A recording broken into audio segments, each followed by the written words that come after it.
Բարև ձեզ, ողջունում ենք բոլոր նրանց, ովքեր հետևում են մեզ Armenpress լրատվական գործակալության մամուլի կենտրոնում, այսօր հյուրընկալել ենք Երևանի քաղաքապետարանի աշխատակազմի տրանսպորտի վարչության պետ Վազգեն Հարությունյանին։ Բարև ձեզ, պարոն Հարությունյան։ Շնորհակալություն, որ այստեղ եք։ Մենք այսօր խոսելու ենք Երևանի ճանապարհներին սպասվող երթևեկության փոփոխություններից։ Պարոն Հարությունյան, կարծես լայնածավալ աշխատանքներ են սպասվում առաջիկայում, խնդրեմ ներկայացնեք, թե ինչ փոփոխությունների մասին է խոսքը եւ մոտ ապագայում ինչ որոնք են ուժի մեջ մտնելու, խնդրեմ։ Նախ սկսեմ հետևյալից, որ Երևանի քաղաքապետարանը բազմիցս հայտարարել է Երևան քաղաքում ավտոբուսի առանձնացված գծերի ներդրման մասով եւ որպես տեղեկություն հայտնել, որ մշակվել էր միասնական երթուղի ավտոբուսային գծերի, որը պետք է կապի մի քանի վարչական շրջան եւ հասարակական տրանսպորտը տվյալ վարչական շրջաններով պետք է երթևեկի առանձնացված երթևեկելի գոտով ստանալով առավելություն երթևեկության այլ մասնակիցների նկատմամբ եւ հասարակական տրանսպորտը, որի արդյունքում պետք է դառնա ավելի հարմարավետ եւ ավելի արագ։ Այս մասով մշակված նախագծի շրջանակներում աշխատել ենք նաեւ ֆրանսիացի մեր գործընկերների Իլ-դե-Ֆրանսի շրջանի գործընկերների հետ, որոնց մասով համատեղ քննարկման արդյունքում առաջարկվել է երթևեկության կազմակերպման փոփոխությունների ծրագիր, որը պետք է հանդիսանա շարունակություն արդեն իսկ ներդրված ավտոբուսային գծերի մասով, որը նաև քննարկվել է ճանապարհային ոստիկանության հետ, բարակային ծառայության հետ եւ առաջիկա այս ամսվա ընթացքում պլանավորվում է սկսել աշխատանքներ դրա իրագործման մասով։ Հիմա կփորձեմ հակերճ ավելի մանրամասն ներկայացնել ինչ է ակնկալում տվյալ փոփոխությունները։ Փոփոխությունները հիմնական տրամաբանությունը հետևյալն է, ինչպես նշեցի, որ ավտոբուսային գիծը, որը ներդրված է մինչև Մաշտոցի պողոտա, այն պետք է ունենա շարունակություն մինչև Իսակովի պողոտա։ Տրամաբանությունը հետևյալն է, որ Մաշտոցի պողոտայից ավտոբուսի գիծը շարունակվելու է դեպի Խորենացի փողոց, այնուհետև շարունակվելու է Իտալիա եւ Բեյրութ փողոցներով, Արգիշտի փողոցով դեպի Հաղթանակ կամուրջ։ Այս գծի ներդրման մասով իրականացվել են մի շարք ճանապարհային երթևեկության կազմակերպման փոփոխություններ նշված փողոցներում, մասնավորապես արդեն իսկ որոշակի աշխատանքներ արվել են եւ դրան հաջորդող շարունակություն լինելու է երթևեկության կազմակերպման փոփոխություն Սարյան փողոցում, ակնկալվում է Սարյան փողոցում կազմակերպել միակողմ երթևեկություն, ուղղությունը Լեոից դեպի Բաղրամյան պողոտա, ինչպես նաեւ Թումանյան փողոցից Մոսկովյան փողոցի ընկած հատվածը մինչև Բաղրամյան պողոտա նույնպես դիտարկվելու է որպես միակողմանի ներդրվելու է որպես միակողմանի երթևեկություն։ Այս փոփոխությունները ինչ խնդիր են լուծում եւ ինչ ակնկալիք ունենք այս փոփոխությունների ներդրման հետ կապված, նախ ինչպես նշեցի, տրամաբանությունը կանում է նրանում, որ հասարակական տրանսպորտը պետք է ունենա առավելություն երթևեկության այլ մասնակիցների նկատմամբ եւ ավտոբուսային գծի ներդրումը հենց սրանով է պայմանավորված։ Միաժամանակ ներդրման հետ կապված փոփոխություններ կիրականացվեն Խորենացու փողոցում, մասնավորապես կկիրառվեն կայանման արգելք տվյալ հատվածում, որտեղ ներդրվելու է ավտոբուսային գիծը։ Երթևեկության կազմակերպման փոփոխություններ կիրականացվեն Սուրբ Գրիգոր Լուսավորիչ փողոցում, Մաշտոցի պողոտա խաչմերուկում կավելացվի ձախ երթևեկելի մեկ հավելյալ գոտի, որպեսզի հոսքերի անընդհատությունը կարողանան ապահովել դեպի այդ ուղղություն։ Արդեն իսկ կիրառվել են փոփոխություններ Ամիրյան եւ Զաքյան փողոցում, Ամիրյան եւ Խորենացի փողոցների խաչմերուկում Մաշտոցի պողոտայի հետ, որտեղ արգելվել է Մաշտոցի պողոտայից ցախ շրջադարձը տվյալ փողոցներ, իսկ Սարյան փողոցի միակողմ դարձնելն էլ պայմանավորված է նրանով, որ Սարյան փողոցում այսօր ունենք խնդիր երթևեկության անընդհատության ապահովման հետ կապված, քանի որ Սարյան փողոցը ներկայումս շատ ակտիվ տուրիստական հատված է հանդիսանում եւ այնտեղ բավականին մեծ են խցանումները, այսպես ասած, տրանսպորտային հոսքերի նշված փոփոխության արդյունքում ակնկալվում է Սարյան փողոցի երկու հատվածում թույլատրել ավտոմեքենաների կայանումը, որի արդյունքում ավելացած գոտիները հնարավորություն կտան տրանսպորտային հոսքերի անընդհատության ապահովման համար։ Որպես հակառակ ուղղություն Սարյան փողոցին կհանդիսանա Մաշտոցի պողոտան եւ հենց դրանով էր պայմանավորված, որ Մաշտոցի պողոտայում, ինչպես նշեցի, կիրառվեց փոփոխություն Ամիրյան եւ խորենացի փողոցներում ձախ շրջադարձի մասով, սա հնարավորություն կտա ուղիղ երթևեկող տրանսպորտային հոսքերի անընդհատության ապահովման համար եւ Սարյանի հետագա փոփոխության արդյունքում հակառակ ուղղությամբ հոսքերի նոր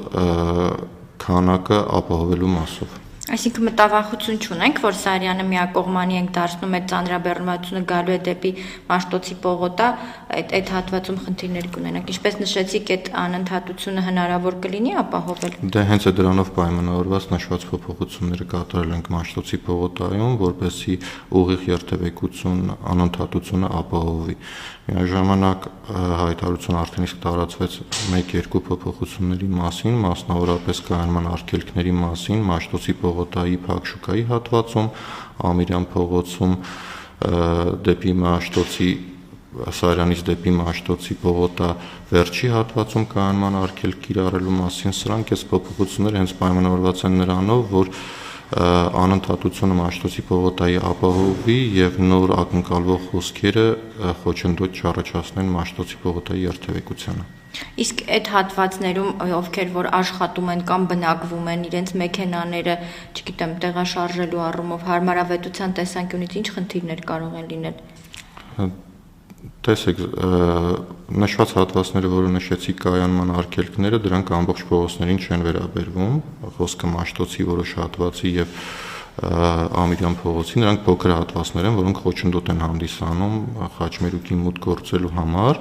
մնացած մասով միակողմ երթևեկության կազմակերպման արդյունքում, այո, որոշ ուղևորություններ պլանավորելու համար քաղաքացիները մի փոքր ավել են վարելու մեքենան, բայց մեր հաշվարկներով սա բերելու է ոչ թե ժամանակի ավելացմանը, այլ այդ մի փոքր ավել վարելը ինքնին ժամանակի վրա ուղևորության չպետք է անդրադառնա, քանի որ մենք փոփոխության արդյունքում պլանավորում ենք ավելացնել միջին երթևեկության միջին արագությունը, որը ընդհանուր ուղևորության մեջ ավելի բարենպաստ արդյունք կդրսևորի։ Ինչպես նշեցիք, փոփոխությունները ենթադրում են նաև խաչմերուկներում կահավորումը, ինձ հետաքրքիր լուսացույցների ռեժիմի փոփոխություն, այդ ուղղությամբ ինչ աշխատանքներ։ Իհարկե, յուրաքանչյուր երթևեկության կազմակերպման փոփոխության արդյունքում իրականացվում է տվյալ խաչմերուկի կամ տվյալ հատվածներում առկա լուսացույցների ռեժիմների փոփոխություն, մասնավորապես օրինակով բերեմ Մաշտոցի պողոտայում ձախ շրջադարձների արգելքի հետևանքով իրականացվել է մշտադիտարկում հոսքերի նոր հաշվարկ եւ կիրառվել են նոր ռեժիմներ, որտեղ հակառակ դեպքում ցանկացած փոփոխություն բերում է խնդիր տվյալ խաչմերուկում, եթե լուսացուցային ռեժիմները չեն փոփոխվել, կարգավորվել։ Այս փոփոխությունների արդյունքում նույնպես պլանավորվում է որոշ ժամանակահատվածի ընթացքում իրականացնել մշտադիտարկում, հստակ հոսքերի հաշվարկ եւ հաշվարկի արդյունքում ծրագրավորել լուսացույցները նոր ռեժիմներով։ Խնդրեմ կասեք այս փոփոխությունները մոտ ինչ հստակ օրեր կան, որ ուժի մեջ են մտնելու եւ ինչ ժամկետում կարող եք ասել, որ այն նպատակը, որ դրվել է ձեր առաջ ձեր ուսումնասիրություններով, օրինակ իրականացան կամ չիրականացան։ Սկսեմ վերջի հարցից, յուրաքանչյուր երթևեկության կազմակերպման փոփոխություն իրականացնելուց հետո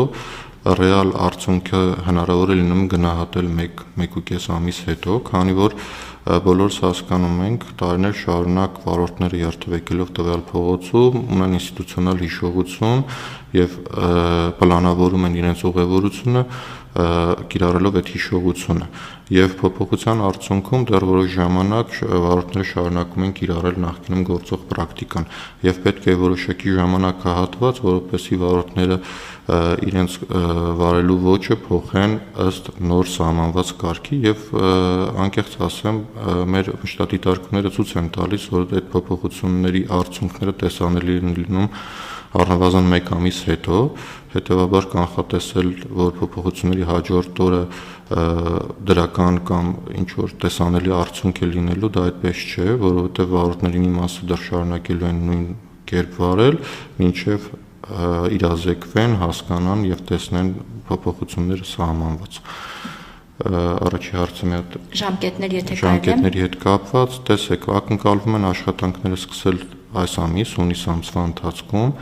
առաջիկա 1-2 շաբաթների ընթացքում արդեն կսկսվեն փոփոխություններ, պլանավորվում է փոփոխությունները սկսել Սուրբ Գրիգոր Լուսավորիչ Մաշտոց Պողոտայի խաչմերուկում, ինչպես նշեցի, մեկ երթևեկելի գոտի դեպի ձախ շրջադարձը դեպի հաղթանակ կամուրջ ապահովելու համար Սուրբ Գրիգոր Լուսավորիչ փողոցից, այնուհետև կսկսվեն ներդրվել ավտոբուսային առանձնացված գծերի շարունակությունը Մաշտոցի Պողոտայից դեպի հաղթանակ կամուրջ իմ ասած փողոցներով, դրանից հետո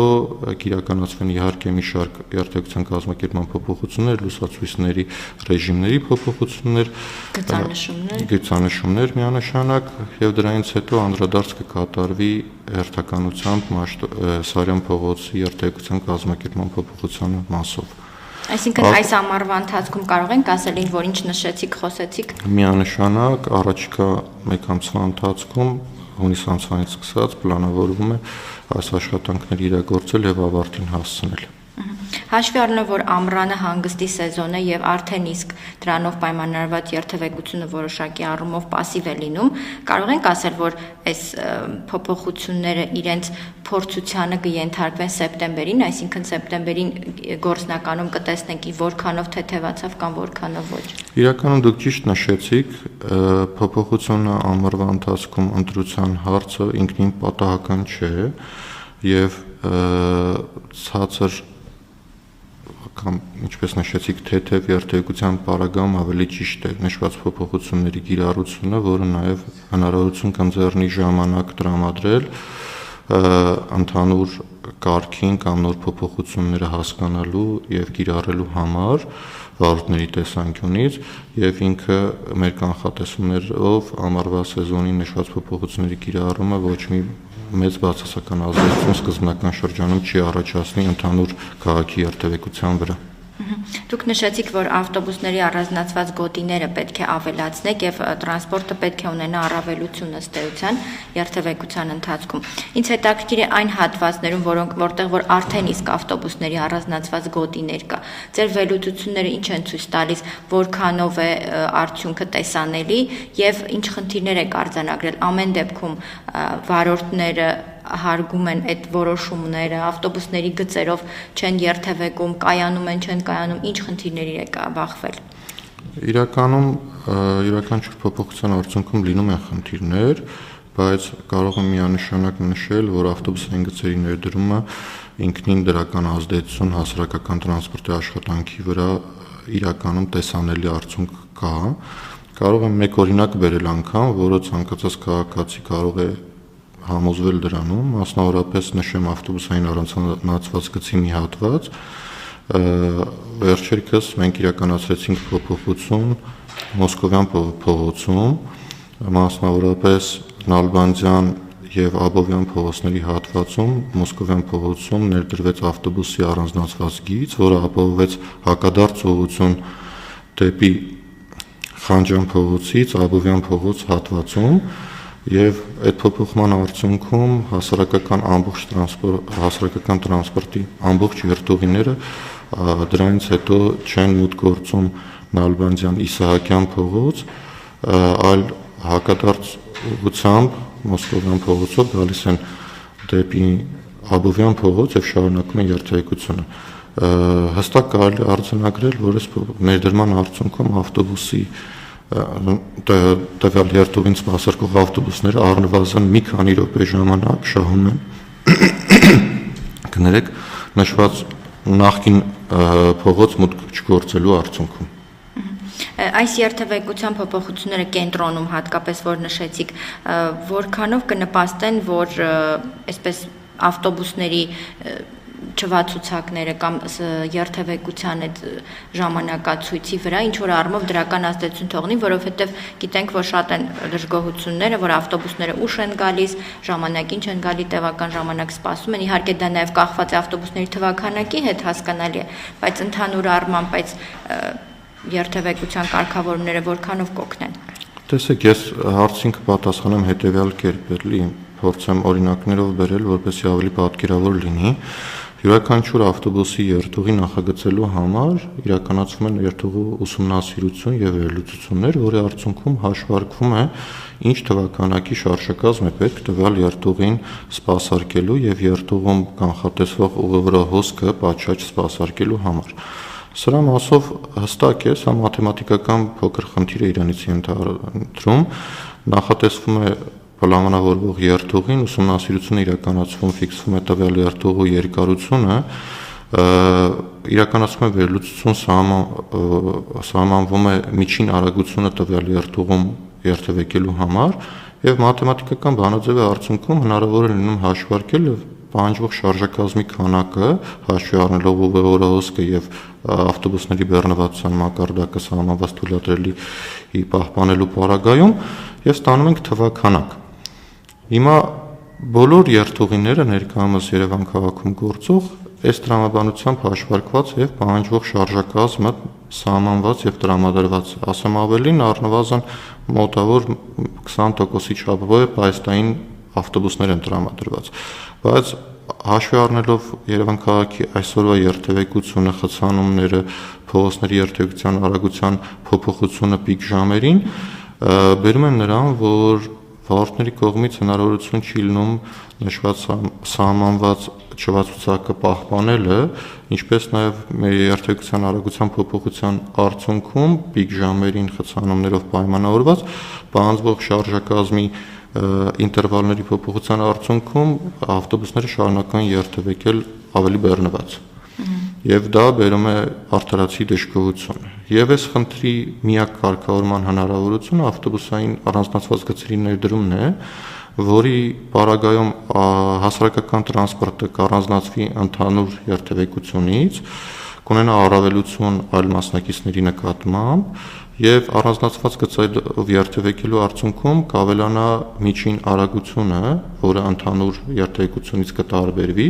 որը նույն բանաձևի պարագայում ցույց կտա, որ պահանջվող շարժակազմերի քանակի պարագայում սպասարկման որակը եւ ավտոբուսների հաճախականության ժամկետները ավելի կնվազեն։ Պարոն Հարությունյան, երեք խոսվեց այն մասին, որ ուղևորցի թերհավաքագրումների հետ կապված կարծես հարցականի տակ է նոր տրանսպորտային միջոցներ ձեռք բերելու հարցը, պիտի խնդրեմ ներկայացնեք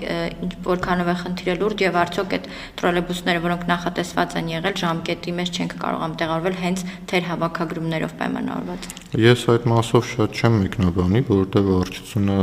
հավաքագրումների հետ բացարձակ կապ չունի, ինչպես նաև ներդրված տոմսային համակարգի հետ է կապ չունի եւ չի դիրապետում թվերին, որովհետեւ ուղղակի հասանելիություն չունի այդ համակարգին, դա այլ ստորաբաժանում է իրականացնում։ Կարող եմ ասել, որ քաղաքապետարանը պաշտոնական հայտարարություն այդ մասով տարածել է, ենթադրում եմ ամփոփ կերպով ներառել է նաև պատասխանը ինչու է այդպես, ավել մեկնաբանել չեմ կարողանա այս պահին։ Շատ լավ, շնորհակալ եմ, հարցեր կան։ Խնդրեմ։ Եթե հավաքագրումների հետ կապված է արդյունքում, կարծես թե պատասխանեցիք։ Ամեն դեպքում ձեզ չի կարծում, քանի մարդկանցից օգտվել որպես պաշտոնյա քաղաքապետարան, գուցե դա ձեր գործառույթների տիրույթում չի։ Բայց նաև թե հավաքագրումները ձեր աշխատանքի, չգիտեմ, արդյունավետության գնահատական ասեմ կամ չգիտեմ ոնց ձևակերպեմ, որ ճիշտ լինի, համակարգը ներդրվեց, բայց ինքը կարծես թե խափանումները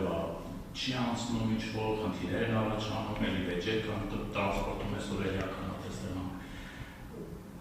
Թվերը երբ եք հանրայնացնելու ի վերջո, ոնց կարգավարականում էլ ասում եք այսքան մարդ օգտվել, բայց ի վերջո արդյունավետությունը գնահատելու համար պետք է նաև հասկանալ, թե քանի մարդ օգտվեց տոմսային համակարգից, քանիսը մեկ տարվա փաթեթվեց, քանիսը մեկ ամսվա փաթեթվեց, ինչու է քաղաքապետարանը խոսապում այս թվերը հանրայնացնելուց։ Տեսեք, կպատասխանեմ հետևյալ կերպ, զուտ վարչությանը ներողություն, զուտ վարչությանը այս բանին հետաքրքրում է թվերից ուղևորահոսքը, որտեղ ճիշտ պլանավորումներ եւ փոփոխություններ անելու համար դա կարևորագույն ցուցանիշներից է հասարակական տրանսպորտի աշխատանքը կազմակերպելու մասով։ Ինչ վերաբերում է հավաքագրումներին, վճարումների քանակին, դրանց մասով ամեն երկուշաբթի օրը գործակարգավորական խորհրդակցության ժամանակ տվյալ ոլորտով զբաղվող պաշտոնյան ամեն շաբաթյա զեկույց ներկայացնում է, որտեղ ամփոփ պատկերը ներկայացնում է։ Եթե ավելի մանրամասն տեղեկություն է պետք, կարծում եմ պաշտոնական գրելու դեպքում քաղաքապետարանը պաշտոնապես հստակ թվերը կտրամադրի պատասխան գրությամբ։ Շնորհակալություն, մենք Armenia TV-ից հարց ունենք, երբ պետք է թարմացվեն մայրաքաղաքում երթևեկության մաշված անտեսանելի գծանշումները, ինչու են դրանք այդպես անորակ, ինչու չի կիրառվում միջազգային փորձը, երբ ներքի հետ կիրառում են այլ նյութեր, որոնք ավելի երկարաժամկետ են պահպանման առումով։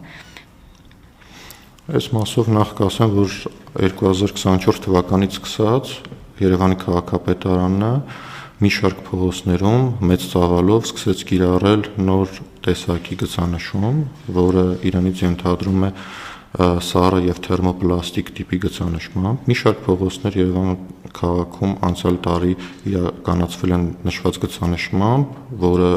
որակի առումով ենթադրում եմ ոչ մեկին կասկածի տեղիք չի տա, մասնավորապես կարող եմ նշել Հանրապետության հրապարակ, Աթենքի փողոցը, Միասնիկյան փողոցն եւ այդպես շարունակ։ Դրանց թվականակը բավականին մեծ է։ Այդ փողոցներում գծանշման բացարձակ խնդիր չկա։ Նախորդ տարվա կատարված աշխատանքը շատ պատշաճ որակով տեսանելի է եւ այս տարի այդ փողոցներում աշխատանքներ կատարելու անգամ չի պլանավորվել։